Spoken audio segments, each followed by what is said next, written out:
I'm Jason Manning with the KQ Morning Show, brand manager here at 95 KQDS Radio. To my right would be a vice president and radio renaissance man, Sean Skramstad here at Midwest Communications.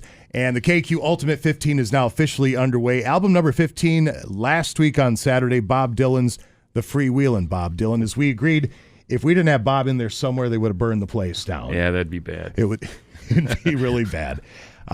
This list that we put together for the Ultimate 15, counting down the top 15 classic rock albums of all time. We understand it's subjective. There'll be agreements and disagreements, but that's the fun of this thing. And getting to number 14, we really had to bandy a few of them about.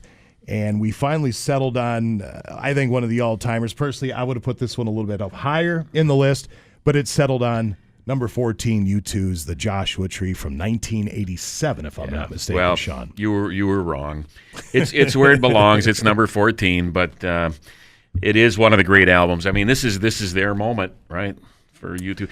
This is after Pride in the Name of Love and all those kind of from the political songs, Fire, Sure. But this one was really accessible, and it was really huge when it came out. I remember this. This is 87, gigantic album, big album. Their big moment, their Hotel California moment. Really, it was, and I don't think they've surpassed that yet as far as album sales. I guess I shouldn't say that. Maybe they have sold more of a certain album, but that was their high water mark. It was like 25 million albums. Yeah, so 25 million That's sold. a lot of albums. Now, I know it was their love affair with America and all that, and then Bono being very active and all of that. He traveled to Ethiopia and then using the desert as a metaphor and all this. See, I really don't think that much about my music. I'm into the soundscapes and bringing in Langlois and Eno to produce this thing and look for, in the age of heavy metal where everybody's shredding in as many notes as you can, you had a guy like The Edge come in and take Where the Streets Have No Name, my favorite song of all time.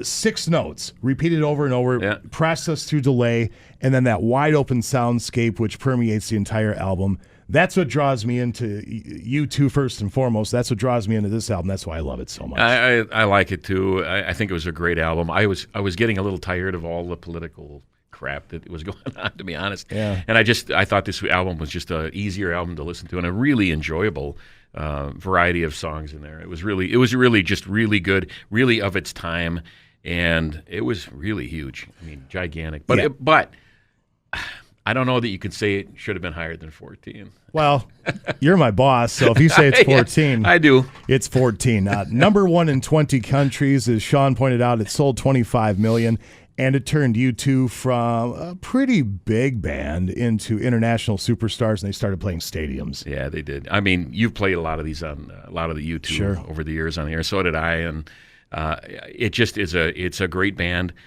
Obviously, this was their high point, right? This was the high water mark for them, and it was. It went platinum in 48 hours in the UK, debuting at number 1, debuted at number 7 here in the US, eventually making it to number 1. So this was 87. Yeah.